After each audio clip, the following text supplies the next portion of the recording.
What happens when the world's most stable markets suddenly seize up? What if the shockwave didn't start in New York or London, but in Tokyo? Because that's exactly what happened today. The Nikkei, Japan's flagship stock index, halted trading after an unprecedented crash. Asian markets are in freefall. Chapter 1. Flash Crash in Tokyo.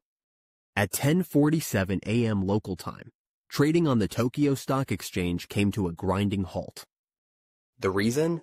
A circuit breaker was triggered after the Nikkei 225 plunged over 7% in under 30 minutes, an extremely rare event in a market known for stability.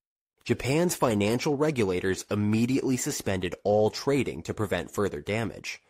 But the message was already sent. Something big just broke.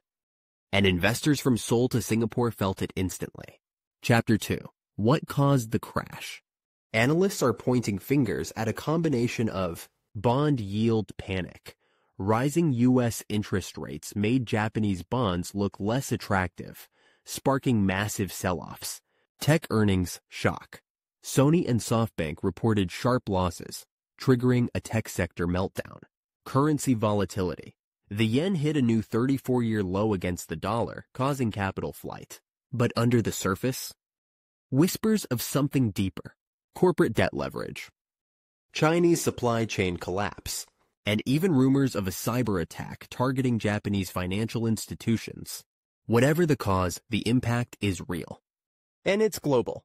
Chapter 3. The chain reaction across Asia.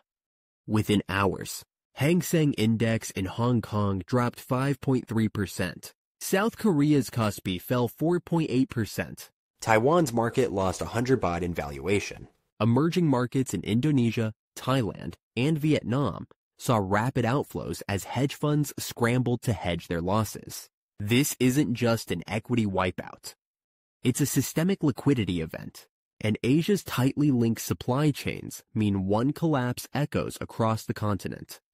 Chapter 4. The Halt. A desperate measure. Japan's decision to halt trading wasn't taken lightly. The Tokyo Stock Exchange is one of the most technologically advanced markets in the world. But halting trades is a last resort. It means the system couldn't absorb the volatility. Officials called it a precautionary stabilization. But behind closed doors, panic is setting in. Because the last time Japan halted the Nikkei for this long was during the 2011 Fukushima disaster.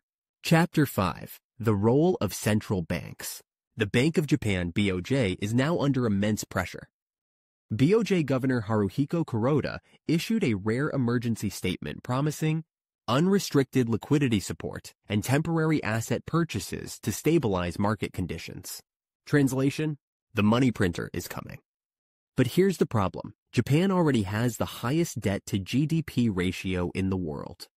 Its central bank owns over 50% of domestic ETFs. There's no room left to maneuver. And this crash might be the end of the line for financial engineering. Chapter 6. Ripple Effect on the West. U.S. futures drop sharply following the Nikkei halt. Dow Jones down 800 points pre-market. S&P 500 futures off 2.6%. NASDAQ in full tech panic mode. Why? Because Japan isn't just another economy. It's a key global creditor, holding over $1 trillion in U.S. Treasury debt. If Japan starts selling treasuries to stabilize its own markets, America gets a bond crisis overnight. Chapter 7. The Shadow of China.